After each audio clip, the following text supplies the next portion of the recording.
Bienvenidos y gracias por estar aquí este rato con nosotros en una presentación, en un webinar que creemos muy interesante en cuanto a la continuidad del servicio en instalaciones de baja tensión de la mano de lo que es la selectividad entre las protecciones de baja tensión.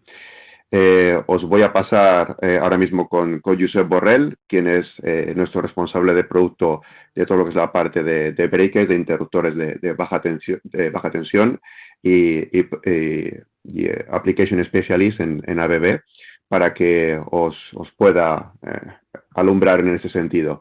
Esperamos que estéis todo lo bien que sea posible en esta situación en la que estamos hoy en día todos.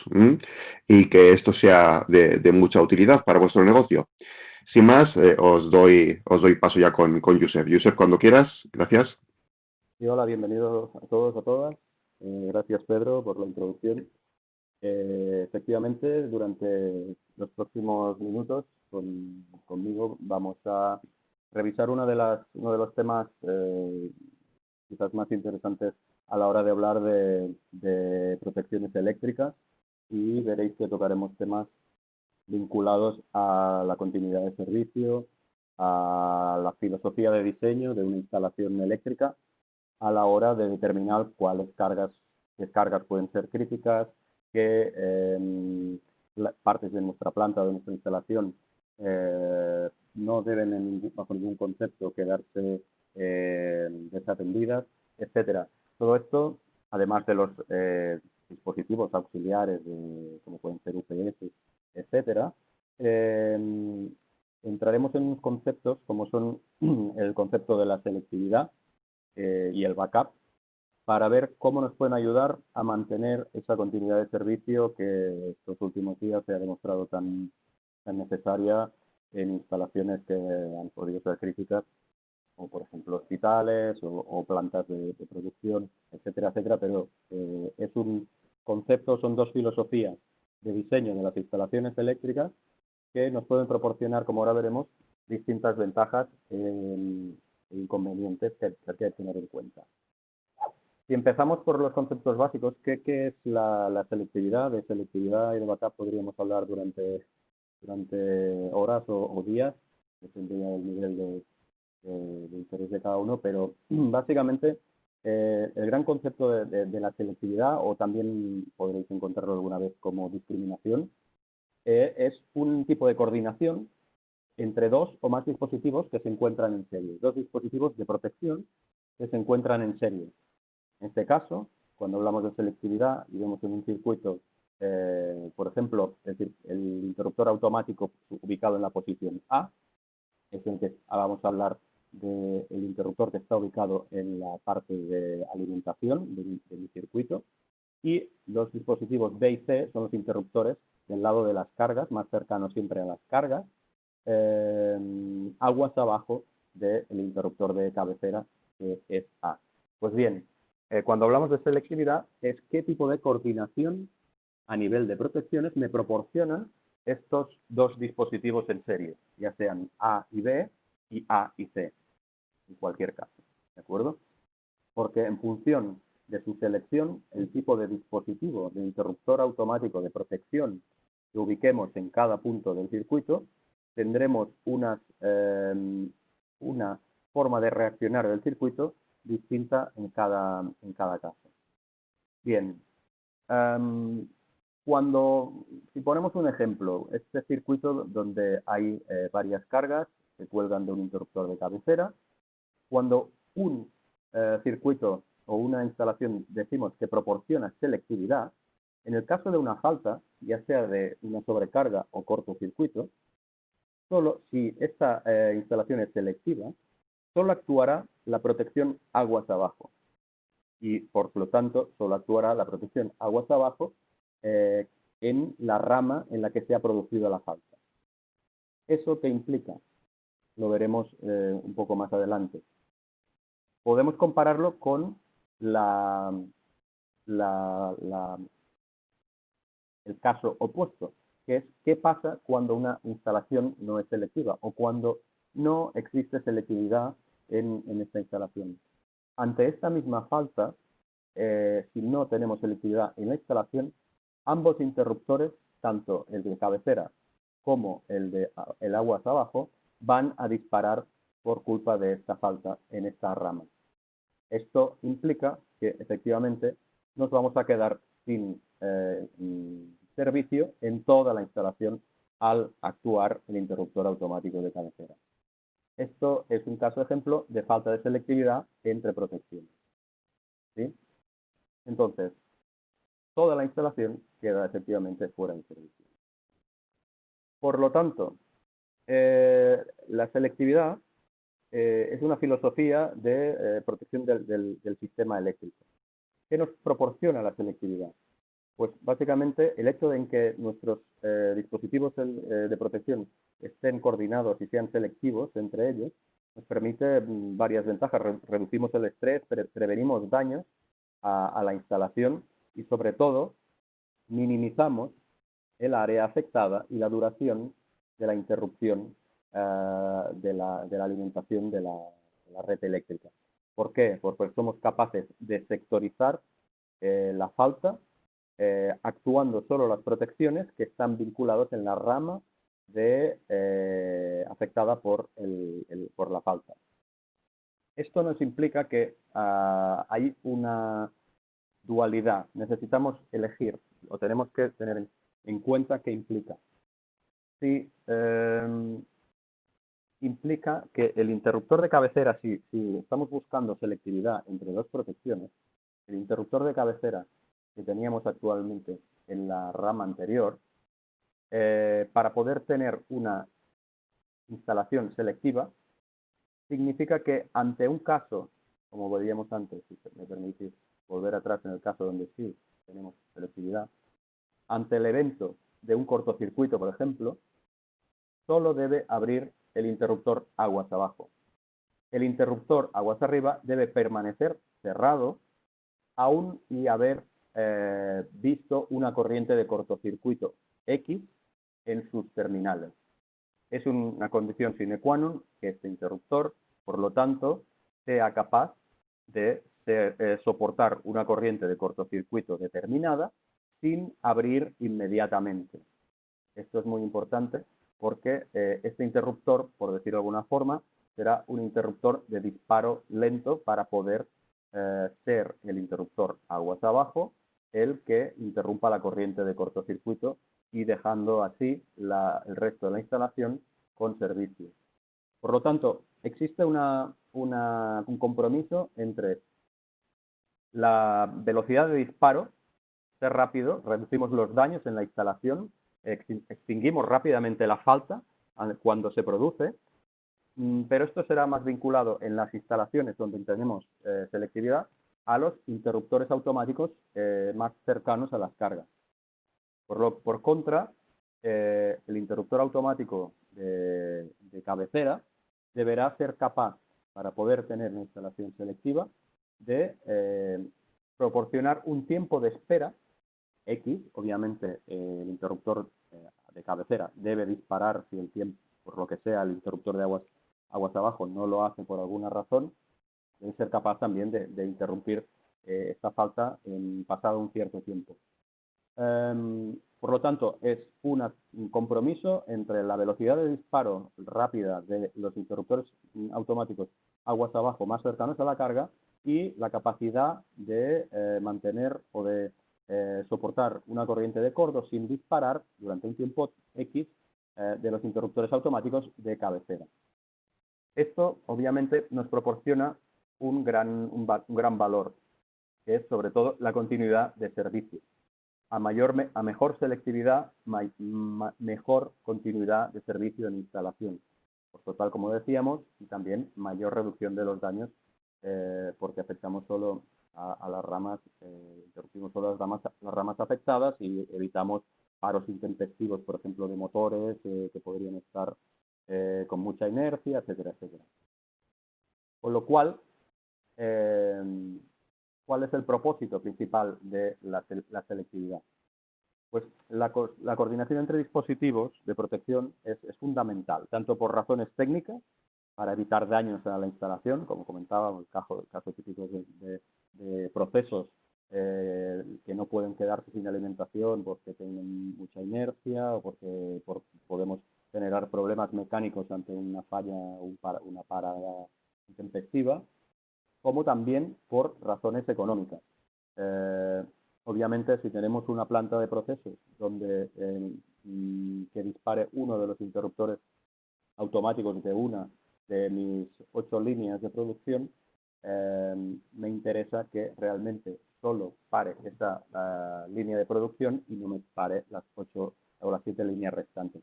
Por lo tanto, tanto económicas para garantizar la continuidad del servicio, como técnicas para evitar daños a mayores, interrumpiendo el suministro eléctrico en puntos donde no sería estrictamente necesario.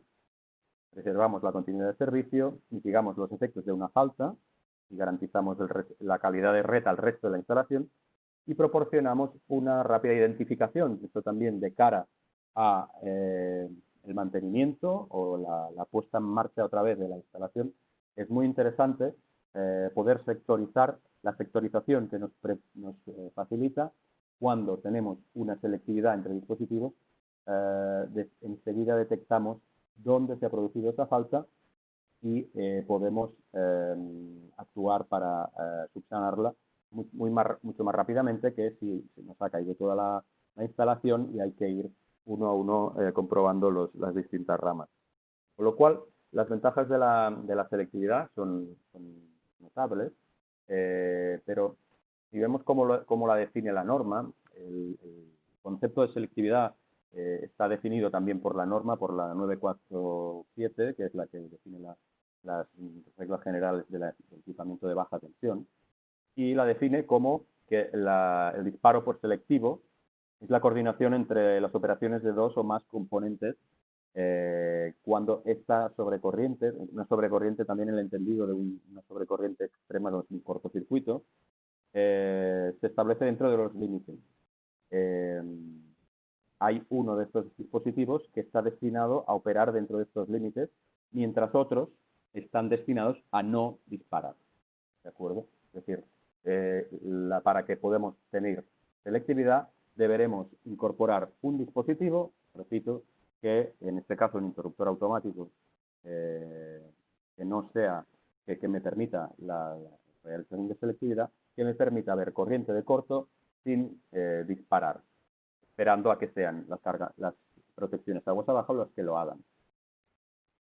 Una observación importante, porque a veces empezamos a hablar de la selectividad, vemos todas sus bondades, hablamos de la norma, pero es importante recordar que la selectividad no es obligatoria. Tal como he dicho inicialmente, es, por decirlo de alguna forma, una filosofía de diseño, pero no es obligatorio tener selectividad entre protecciones. Es importante saber cuáles son sus ventajas, aunque también sus inconvenientes, pero no es en absoluto obligatorio tener selectividad entre mis protecciones. Lo que pasa es que, obviamente, las ventajas en muchos de los campos donde quizás algunos de vosotros podéis trabajar, sobre todo como pueden ser la industria de procesos, incluso en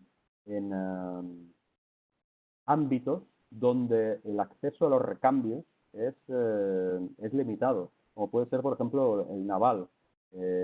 Tenemos el problema de que tenemos una instalación donde no existe una selectividad entre protecciones y ante un corto actúan todas las protecciones y extinguen ese corto muchas de las protecciones que tenemos dentro de la instalación. La protección, en función de cómo está diseñada, si estamos trabajando en función de su ICU, como veremos un poco más adelante, puede ser que quede dañada. Estamos incrementando las veces que me va a disparar una protección, con lo cual también reduzco, en cierta manera, su ciclo de vida útil. Por lo tanto, en situaciones donde el acceso a los recambios es limitado, la continuidad de servicio es imprescindible, como puede ser en un submarino, un barco, en temas de irrigación, bombeos, etcétera, o industria de procesos, hacer un buen estudio de la selectividad de las protecciones es muy importante para garantizar esta continuidad de servicio. Al final, quien decide si la instalación va a ser selectiva o no, va a tener selectividad entre protecciones o no, es quien diseña la instalación o bien como buena práctica o sobre todo también por decisión del cliente final debido al uso que se le va a dar a aquella instalación. Pero repito, no es un factor que sea obligatorio. ¿De acuerdo? Nos adentramos un poco más en los distintos tipos de selectividad que nos podemos encontrar, porque como todo en la vida hay unos máximos y unos mínimos y una zona gris. Podemos empezar a hablar de selectividad total y selectividad parcial, ¿de acuerdo? También están definidos por la norma en su punto 2, 17.2 y 2.17.3. Y aquí hablamos de, por ejemplo, dos elementos conectados en serie, como pueden ser los que vemos aquí. Podemos ver cuál es la selectividad total y la selectividad parcial. Si hablamos de selectividad parcial, la selectividad parcial, me gusta más la definición real de cuál es el efecto de la selectividad parcial. Si vemos aquí el interruptor A y el interruptor B y solapamos sus dos curvas tiempo-corriente, ahora veremos un poco más en detalle este tipo de solapes de curvas de corriente, en una selectividad parcial implica que B, el interruptor B, es decir, el interruptor de aguas abajo, abre solo hasta un cierto valor de corriente, abre solamente, y solo de por sí solo, hasta un cierto valor de corriente llamado IS, que es el último valor con selectividad. Es un valor que normalmente se expresa en kiloamperios, una corriente de corto, hasta el cual nosotros garantizamos la selectividad, pero no garantizamos la selectividad total. La selectividad parcial significa que solo garantizamos selectividad hasta un valor determinado de corriente de cortocircuito. En este caso, pues IS. Es decir, por debajo de este valor de corriente de cortocircuito, el interruptor aguas abajo sería capaz de intervenir por sí solo, pero por encima de ese valor de corriente de cortocircuito, es decir, para valores iguales o mayores del IS, provocará el disparo de ambos, tanto del interruptor automático de aguas arriba o el interruptor automático de aguas abajo. Con lo cual, tenemos selectividad, en selectividad parcial, tenemos la selectividad, garantizamos la selectividad, hasta un cierto valor de corriente de cortocircuito expresada en kiloamperios.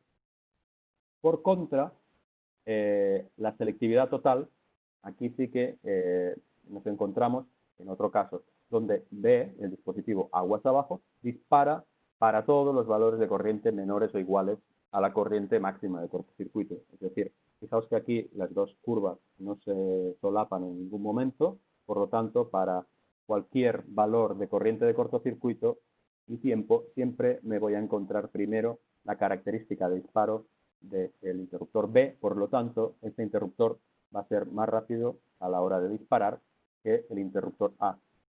Fijaos que obviamente es una cuestión de tiempo. Si B tuviera cualquier tipo de problema, tendríamos un disparo del interruptor de cabecera, pero siempre retrasado en el tiempo, que es lo que me permite que la existencia de un interruptor aguas arriba me permita la selectividad, me da la posibilidad de realizar el disparo de B y mantener la continuidad de servicio.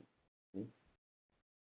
Esto lo aplicamos a un ejemplo a la hora de elegir cuál podría ser A y cuál podría ser B, qué interruptor podría ser A y qué interruptor podría ser B. Como he comentado en la slide anterior aquí, básicamente esto, quien mejor puede deciros esto es el fabricante, en este caso ABB, porque podemos hacer test de coordinación de dispositivos, tenemos las curvas y generamos unas tablas que se llaman tablas de selectividad. En estas tablas de selectividad, ¿cómo se interpretan? Imaginemos que el interruptor de aguas arriba es un interruptor de 250 amperios, de 36 kiloamperios de poder de corte, y aguas abajo tenemos un interruptor de carril DIN, un magnetotérmico estándar, ¿vale? Con curva C, por ejemplo, que tiene una corriente de cortocircuito, una corriente de corto última de 15 kiloamperios. Encontraremos la posibilidad de ver en las tablas de coordinación de selectividades si incluyo como interruptor aguas arriba un interruptor de caja moldeada C4N, es decir, con una corriente de corto de 36 kiloamperios, hasta cuánto hasta cuándo coordina a nivel selectivo con el interruptor de caja, perdón, el magnetotérmico aguas abajo. En la parte superior siempre tenemos el interruptor de upstream, el de aguas arriba, y en el lateral el de aguas abajo. Si buscamos el T4 para todas sus corrientes de corto, ¿de acuerdo? También podemos variar en función de si el relé es termomagnético o es electrónico. En el caso del ejemplo es electrónico. Para 250 amperios de corriente nominal, nos encontramos en que cuando se cruza con la tabla o la línea, la fila del magnetotérmico de 100 amperios, encontramos una T. La selectividad entre estos dos dispositivos es total, en este caso, ¿de acuerdo? Con lo cual, montando estos dos dispositivos, en cualquier caso, para las corrientes de corto que nos ocupan para tanto uno como el otro, siempre va a haber un disparo primero del interruptor de carril DIN, el modular, aguas abajo, antes que del interruptor de cabecera aguas arriba. Por contra, tendríamos, por lo tanto, una selectividad total según la tabla de selectividad. Si cambiáramos el interruptor automático aguas arriba y ahora lo hacemos con un interruptor de 160 amperios, cuando su ICU se mantiene, pero como se dice habitualmente, el papel lo aguanta todo, pero los test son otra cosa. Y si solapamos las curvas, nos encontramos en que la tabla nos dice que para la misma combinación, cambiando el interruptor, nos encontramos con una selectividad parcial solo hasta 12 kiloamperios. ¿De acuerdo? Es muy probable que la corriente en esta rama de corto prospectiva esté alrededor de los 15, de los 6 kiloamperios. Pero podemos garantizar solo una selectividad hasta 12 kiloamperios. ¿De acuerdo? La tabla se lee de la siguiente forma, la forma que acabamos de ver. Al final sí, vamos a hacer una serie de preguntas-respuestas. Si vais teniendo consultas, las podéis poner en el chat y al final entre todos intentamos resolver estas consultas. Vale, entonces, vemos que a la hora de decidir qué interruptores podemos poner aguas arriba o aguas abajo, siempre es un criterio la selección del diseñador de la instalación. Quizás con 12 kiloamperios de poder de corte en esa rama del ejemplo anterior no es suficiente y podemos ahorrarnos la necesidad de montar un interruptor aguas arriba mayor. Esto siempre es, como hemos dicho, una relación de análisis de las curvas de tiempo de corriente en muchos casos. Aquí, como podéis ver estas curvas, imagino que muchos de vosotros ya conocéis estas curvas, pero bueno, siempre es bueno recordar que tenemos una parte de la curva que es la que hace referencia al disparo por sobrecarga. Generalmente cuando protegemos una instalación eléctrica estamos hablando básicamente de la protección de sobrecarga y la protección de cortocircuito. Esta parte de la gráfica nos indica tiempos grandes, tiempos de segundos, incluso de minutos, para corrientes de sobrecarga relativamente pequeñas o cercanas a la nominal o un factor de la nominal, con lo cual esta es la parte de la sobrecarga y esta de aquí es la parte de cortocircuito. Aquí ya estamos hablando de tiempos de disparo de milisegundos y corrientes de corto, pues las que hagan falta. ¿De acuerdo?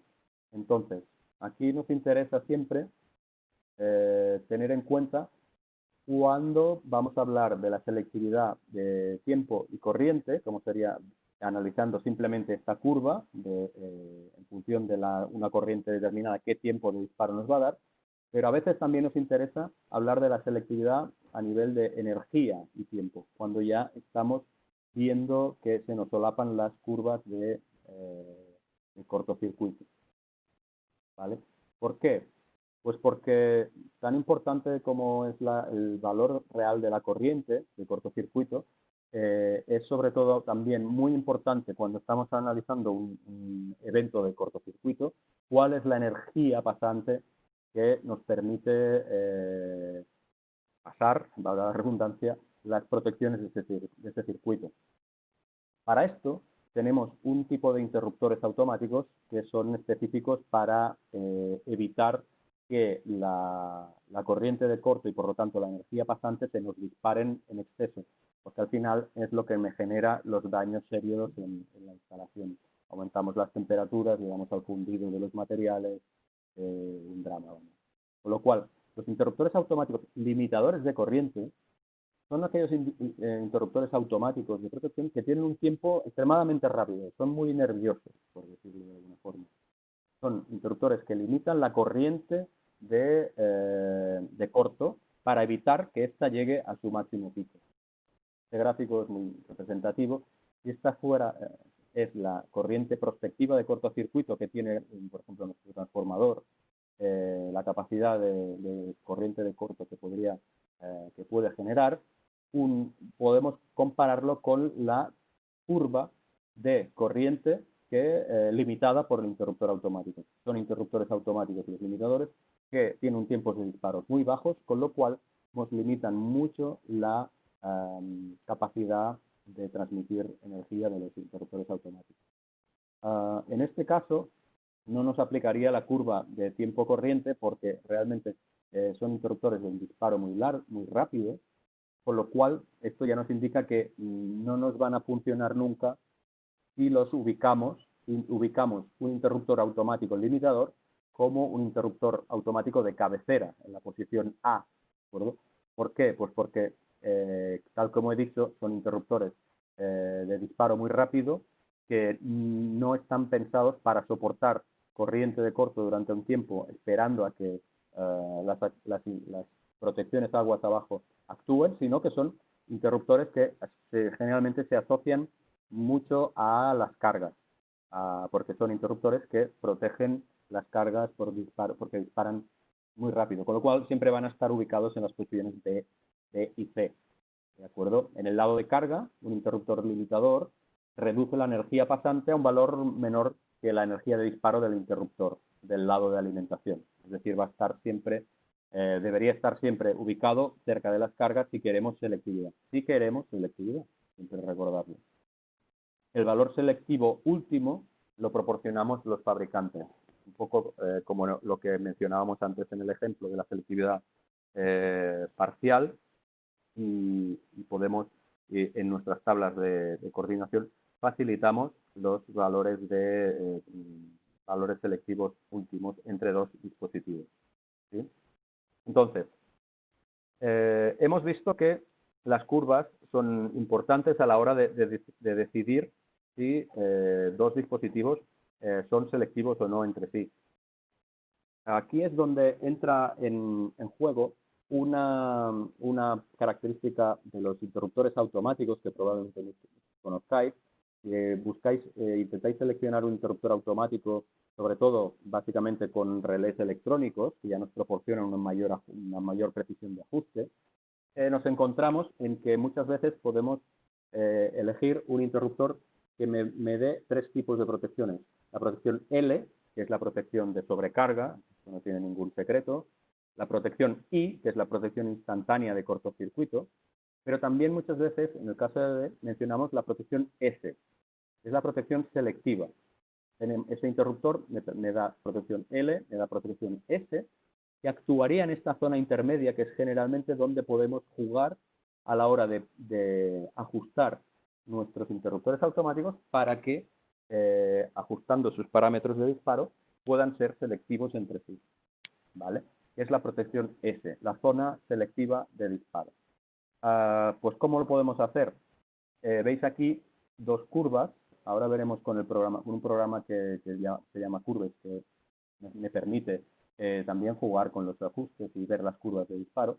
Podemos, pues, o bien aumentar el valor selectivo o reducir o aumentar el tiempo de disparo del interruptor aguas arriba, ¿sí? Con lo cual, intentar que estas dos curvas no se solapen para poder conseguir una selectividad total o parcial, nos lo dirá el programa. Si me permitís un momento, voy a pasar al programa Curves. Este programa se llama Curves, lo podéis descargar de la web de ABB en un suite de pack de programas de software que os facilita ABB para desarrollo de instalaciones eléctricas.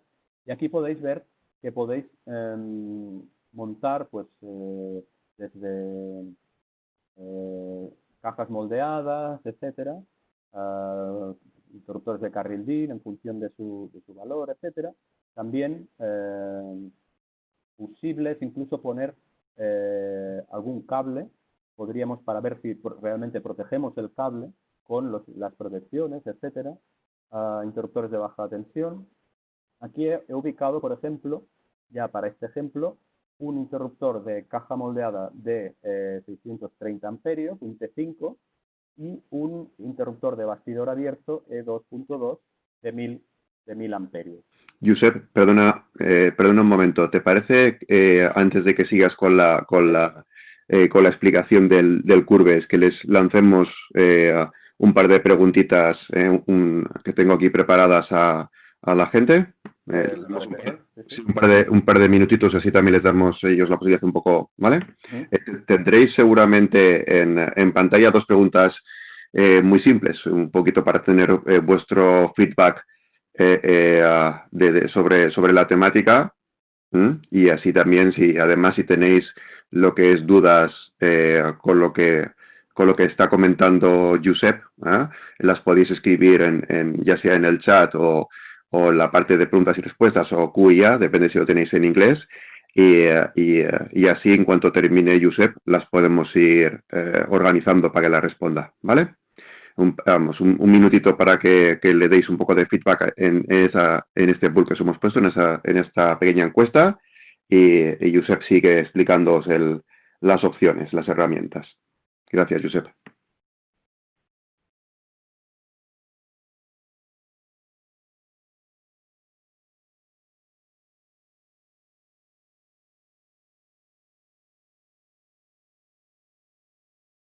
Por supuesto, es privado la información que estáis rellenando, simplemente es...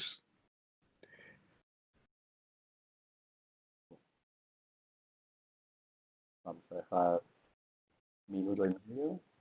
Sí, ya nos queda, como veas. 2 minutos.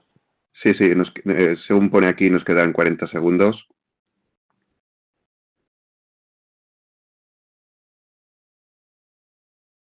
Aquí estoy viendo ya que hay una parte, pues,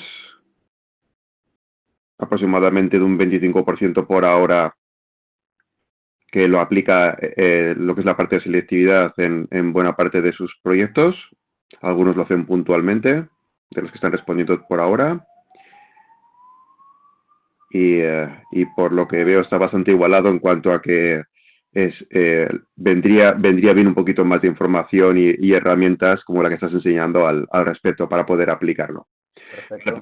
Muchas gracias a todos por vuestra respuesta. Por favor, Josep. Pues, sí, bien, tal como decía, realmente a nivel de herramientas, esta es una de las herramientas más interesantes, sobre todo a la hora del cálculo de selectividades, porque tenemos modelizadas las curvas de la mayoría de nuestros interruptores o de nuestros dispositivos de protección. Las podéis ver aquí porque muchas veces es complejo viendo solo los catálogos, ¿de acuerdo? Aquí tendríamos solapadas estas dos curvas de un interruptor de caja moldeada, un interruptor de caja moldeada y un bastidor abierto. Si os fijáis, hay un solape de esas dos curvas. Con lo cual no podríamos, porque el bastidor abierto es este concretamente, ¿de acuerdo? No habría una selectividad. Lo que pasa que, como hemos dicho, podemos jugar con el ajuste de los interruptores automáticos y mediante esta protección S, activando la protección S, podríamos, por ejemplo, ¿veis?, desplazar la curva del caja moldeada, hacerla más restrictiva, con lo cual empezamos ya a desolapar estas curvas de disparo de uno y otro.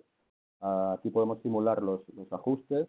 En el caso del caja moldeada podríamos ir modificando los parámetros para, fijaos que aquí ya no tendríamos una selectividad parcial y empezamos a tener prácticamente, solo habría que ver y fijaos que aquí tendríamos parte de selectividad parcial en esta zona alrededor de los 400 amperios, pero podríamos también jugar con, pues darle por ejemplo un mayor ajuste o un mejor ajuste en cuanto a tiempo a la caja moldeada. Podríamos ir jugando con esto y conseguir incluso ya saber que son selectivos, incluso poder adjuntar al proyecto cuál debería ser el ajuste de los interruptores, de los parámetros. En este caso tendríamos que ajustar y activar la protección selectiva, ajustar la selección, la I a 9 veces la nominal y la sobrecarga pues, en estos parámetros. Con lo cual, este programa es muy potente y además nos permite también, cuando ya hay problemas en la selectividad, en la zona de selectividad de cortocircuito, donde la energía pasante es muy relevante, o sobre todo también para protección de cable, para saber si la energía pasante que nos permite la protección es superior a la fusión del cable, también podemos ver aquí, veis que estoy viendo curva corriente-tiempo, pero también puedo ver curvas corriente-energía.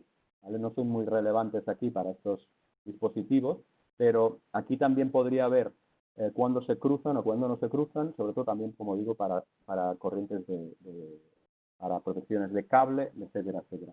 Con lo cual, Curves es una herramienta muy potente a la hora de poder gestionar la selectividad. ¿De acuerdo? En la presentación, si la deseáis, podréis tener un link a la zona de descarga del suite eDesign, ¿de acuerdo? De la misma forma, tablas de coordinación, todo esto, a ver, vosotros trabajáis con 1000 marcas, con 1000 dispositivos, como hemos dicho, hay parte de este mundo en el cual es importante que los fabricantes os ayudemos. También en esta web, que tenéis el link aquí, estamos colgando las tablas de coordinación tanto para protección de motores, entre contactores, guardamotores, arrancadores suaves, etcétera, como para selectividades. Es una web que podéis poner en la tensión que necesitáis, qué vais a montar aguas arriba, si un bastidor, fusibles, un caja moldeada, etcétera, cuál de ellos, qué corriente nominal y aguas abajo, qué dispositivo vais a montar, también en caja moldeada o un carril DIN, y podréis saber cuál es la corriente de corto objetivo y si esos dos dispositivos son selectivos, si no son selectivos, o son selectivos totalmente, o son selectivos parcialmente, como os aparecerá una tabla como la que hemos visto anteriormente. ¿De acuerdo? Con lo cual, entrando en esta web, también podéis encontrar, aparte de las tablas de protección de motor, todas las tablas de protección para selectividad de componentes y también tablas de backup. Y para acabar con este concepto, además de selectividad, acabo con el concepto de backup, porque podremos estar aquí horas. ¿Qué es el backup? Ahora abandonamos ya la selectividad y backup es otra filosofía a la hora de diseñar o de montar protecciones, sistemas de protección eléctricas. El backup es la coordinación entre dos dispositivos en serie, como la selectividad, pero que se utiliza en instalaciones donde la continuidad de servicio no es un requisito fundamental. Es decir, aquí ya sacrifico la continuidad de servicio en beneficio de, ahora veremos de qué. Pero es importante, son exclusivos. Una filosofía de diseño a nivel de premiando la selectividad es excluyente de una filosofía de diseño donde utilizo el backup. ¿Por qué? Porque si tengo backup no voy a, estoy intentando diseñarlo como con dispositivos que se hagan el backup al uno al otro, esto me excluye la selectividad. No voy a tener selectividad. Como vamos un poco mal de tiempo, me ahorro la definición de la norma y os lo explico muy rápidamente en un ejemplo, ¿de acuerdo? El backup es una forma de diseño que se utiliza cuando necesitamos contener los costes de una planta, ¿de acuerdo? Cuando necesitamos diseñar o dimensionar el interruptor de cabecera y sus interruptores aguas abajo, ¿de acuerdo? Si utilizo un interruptor limitador de corriente en el lado de la alimentación, es decir, aquí, permite instalar interruptores aguas abajo de menores prestaciones y por lo tanto también de menor precio.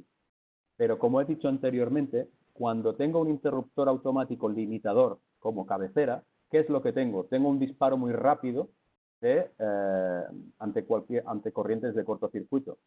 Eso significa que voy a tener el disparo de A y de B en cualquier caso, con lo cual no voy a tener la posibilidad de continuidad de servicio, porque el cabecera siempre va a disparar. Pero esto tiene una ventaja, ¿de acuerdo? Vemos que tenemos una instalación de una corriente prospectiva de corto de 100 kiloamperios y tenemos que montar los interruptores de caja moldeada aguas abajo. Para poder cumplir con la protección de 100 kiloamperios, deberíamos montar un interruptor T4L, ¿sí? Que tiene una corriente de corto última de 120 kiloamperios para poder proteger correctamente esta instalación. Ahora bien, si yo montara un interruptor limitador aguas arriba, en esta ubicación no monto un interruptor selectivo que me permita selectividad, es decir, que se mantenga cerrado durante el corto, sino un interruptor nervioso, un interruptor limitador, la L de limitador, podría montar aguas abajo interruptores automáticos de menor poder de corte, porque es la suma de los dos puntos de interrupción la que me garantiza estos 100 kiloamperios y que la instalación quedará perfectamente protegida. Puedo ahorrar dinero en la selección de estos interruptores porque puedo montar interruptores mucho más pequeños y de menor poder de corte, porque el uno al otro se hacen ese backup, ¿de acuerdo? Se hacen la ayuda y nos dan los 100 kiloamperios de poder de corte. Para esto, importante, hay que estar seguro que realmente estos dos interruptores coordinan y hasta qué punto. Aquí también tenéis en la web que os he enseñado antes, en la parte de backup, estas tablas que vemos que para un T4 limitador de 120 amperios, si vamos a buscar con qué coordina y con qué corriente de corto, o bien podría empezar a usar el más pequeño, un T1N, ¿vale? T1N o T2 o T4, esta tabla en concreto es un poco más antigua, también las hay para XT, ¿de acuerdo? Es la misma filosofía, pero fijaos que aquí ABB os garantiza que con un T4L en cabecera y con el interruptor que veamos aquí nos garantiza una corriente de corto combinada de ambos de backup de hasta 100 kiloamperios y así sucesivamente, ¿sí?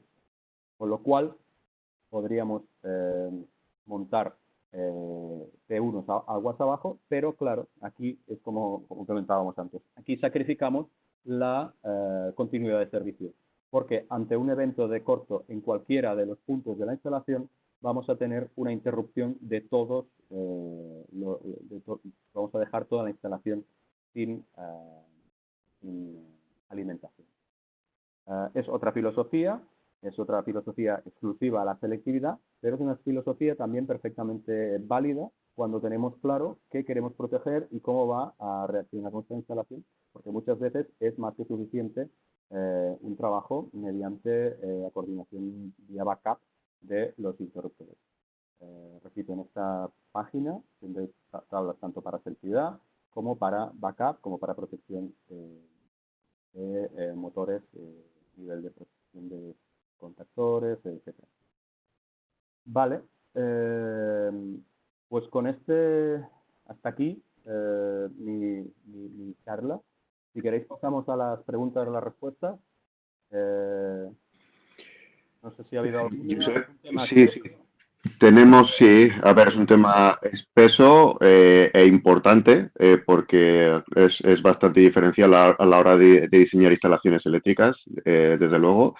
Mira, tenemos una pregunta que nos dicen, cuando se utilizan las curvas gráficas para obtener una selectividad total, ¿hay un margen mínimo de separación que se deba aplicar entre las distintas curvas o es suficiente con que no se crucen? No, es suficiente con que no se crucen. Sobre todo si son relés electrónicos. Generalmente vas a estar viendo este tipo de detalle cuando estamos utilizando interruptores automáticos con relés electrónicos, que son los que me permiten el ajuste de la curva de protección a ese nivel tan fino. Cuidado si estamos haciendo esto con relés termomagnéticos, es complicado que estemos trabajando en esto, pero así como en los relés termomagnéticos es una banda, la línea no es una línea, es una banda de actuación que va desde el peor hasta el mejor al menor caso. También nos lo marca la normativa los fabricantes, pero respondiendo a tu pregunta, es suficiente con que no se crucen. De hecho, en el programa, si os habéis fijado, en un momento dado he hecho un zoom del programa y muchas veces es suficiente ver que no se crucen. Por ejemplo, en el caso que he enseñado, bueno, sí es una buena práctica. Voy a ver si vuelvo a enseñar mi pantalla. Si es una buena práctica, aquí, a ver, Se ve la pantalla, sí. aquí no puedo garantizarlo. Estas dos no se están tocando. Intentaría ajustar un poco más para que se separaran un poco más. Pero en este caso sería suficiente. Por ejemplo, aquí esto me garantiza que va a ser siempre el interruptor automático aguas abajo, es el que dispare antes que el de aguas arriba. Repito, sobre todo cuando estamos hablando de interruptores automáticos con relés de disparo electrónicos, con curva electrónica no basada en termomagnética. No tenemos por ahora ninguna pregunta más. Nos has enseñado dos herramientas para poder ayudarnos a seleccionar y ver la selectividad. Las dos son gratuitas, perdona, sí, sí. La otra, sí, disculpa. Aquí podéis ver la parte de selectividad, lo que comentaba, donde insertaríamos pues, interruptores automáticos, caja moldeada, etcétera, etcétera. Y aquí tendríamos la parte de backup, nos darían las curvas de backup a medida que fuéramos insertando pues, los distintos, bueno, pues estoy haciendo un poco a lo loco, no sé si tendrá sentido lo que estoy poniendo aquí. Aquí me apareció una curva de backup en este caso, entre un interruptor XT y un S800, ¿de acuerdo? Tendríamos pues hasta 40 kiloamperios para XT3S y aguas abajo un S800, ¿de acuerdo? ¿Por qué está en una web? Porque antes sacábamos unos libros, pero todo esto está basado en test, está basado en temas muy dinámicos que vamos actualizando los fabricantes continuamente, con lo cual en la web siempre tendréis los temas más actualizados, ¿verdad? Esto en la presentación que pasemos podemos poner el par de enlaces a estas herramientas para que sea fácil el que los que estáis aquí inscritos podáis clicar y acceder directamente a estas dos herramientas. Además, ya lo he comentado, son gratuitas, pero además hay una tercera, ¿verdad? Que no hemos profundizado aquí, que es todo, sería lo que es el Docwin, ¿verdad, Josep? Que es, Sí, yo lo utilicé en el pasado y la verdad es que era maravilloso, habrá mejorado, hace mucho tiempo que no lo utilizo, pero es al final un software en el que tú puedes hacer el diseño eléctrico completo desde el transformador hasta digamos, el último enchufe, lo que es todo lo que es la parte unifilares, etcétera. Y en el propio equipo puedes ir marcando en el propio software, también puedes ir ya no solo por parejas como acabas de mostrar ahora, sino también, efectivamente, ahí sí. estaría. Efectivamente, el doc está dentro del suite este que os comentaba, que es eDesign. eDesign es este contenedor donde encontráis tanto el Docwin, que es un programa de diseño de instalaciones eléctricas muy completo, el PDC, que es un programa para hacer ofertas de cuadros pequeñitos, y en la parte de tools tenéis el Curves, que es el programa que es el diseño de las curvas, OTDC, que es un programa para cálculo de seccionadores en continua, para temas de media tensión y para Smithline. Con lo cual, realmente el nombre con el que os tenéis que quedar es eDesign, es este suite, os lo descargáis y además veis aquí, él mismo ya va diciendo cuando hay actualizaciones de cada uno de ellos, donde podéis descargaros las actualizaciones y son programas ya de diseño, no diré avanzado, porque son muy sencillos de usar, pero sí que son muy potentes.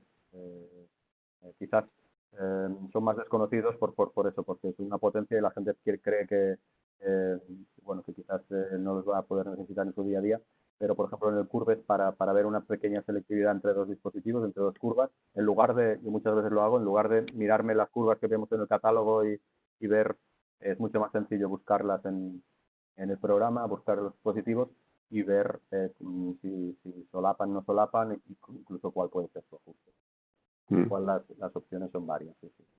Sí, os ponemos en la presentación, ¿te parece, Josep? Cuando os mandamos el PDF, os ponemos el enlace al eDesign también para que podáis acceder y a partir de ahí cada uno, pues hay herramientas para gustos y colores, efectivamente, algo más directo entre, como os enseñaba Josep, como el Curves, ¿no? Para ir entre dos equipos y sacar la selectividad o el backup, lo que necesitemos directamente, o ya para hacer proyectos enteros con el Docwin y poder trabajar directamente dentro del proyecto con todas sus jerarquías, ¿no? de protecciones. ¿Mm? Yo tengo que decir, ya digo, hace años que no lo toco, pero a nivel personal tengo que decir que lo que acaba de decir Josep, yo soy ingeniero, ojo, en telecomunicaciones, no soy eléctrico, Josep lo sabe. Aún así, me resultó sencillo y he hecho proyectos con él, he ayudado en ingenierías y es muy sencillo el definir todos los proyectos, las secciones, las distancias y que te calcule todas las secciones de cable, que te calcule dándole tú las indicaciones de selectividad y backup, pero es muy sencillo, sí. Bueno, pues si no tenemos ninguna pregunta más, pues lo dejamos aquí y os pasaremos la grabación y la presentación a todos. Muy bien, muchas gracias por la atención y hasta la próxima. Muchas gracias a todos. Un saludo. Hasta luego.